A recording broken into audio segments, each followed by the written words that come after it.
Once upon a time, a young fellow gave you this video, gave you all the predictions for 2022 in the housing market in Niagara. Now we're about halfway through the year. It's probably best we revisit this video and check to see if it was accurate or just full of pure baloney.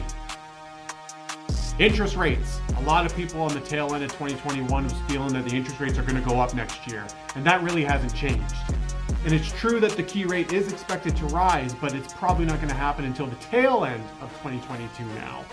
Well, about half right there. I feel like a broken record when I'm saying this, but supply is still outpacing demand, and that's going to continue to happen in 2022. Unfortunately, there's no real immediate change in sight that's really going to change that. Crazy to think that where we came, like that was probably accurate for the first 2 or 3 months of the year.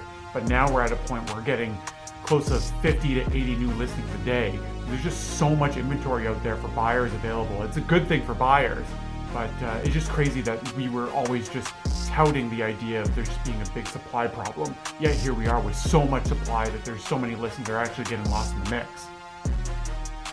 It's especially problematic for affordable homes as well. A lot of people are trying to break into the market, especially local people here in Niagara, and they're just looking for affordable homes, and unfortunately there isn't too many out there for just starters for people. Yeah, that's unfortunately still true. It seems like that the price range ended up changing pretty drastically at the beginning of the year to the point where the starter homes are now around the 500 mark, and it's still very competitive in that market.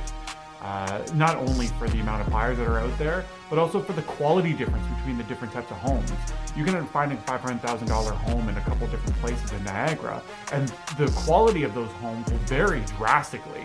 I think we're still in the part right now where we're still trying to figure out exactly where benchmark prices are at for homes. So it's a really interesting feeling out period right now. The buyers that are going to drive the market in 2022 are move up and move over buyers.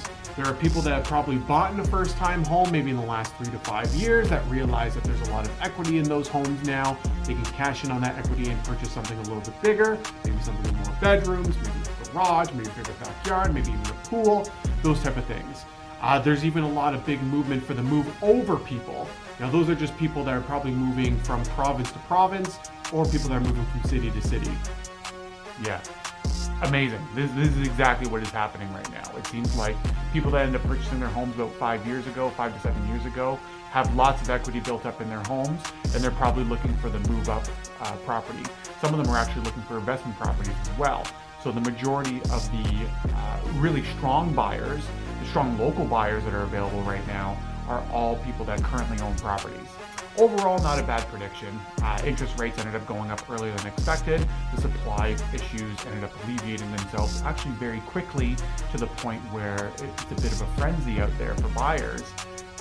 And prices seem to be slightly softening as well. So possibly steps in the right direction. We'll have to see what the rest of 2022 has in store.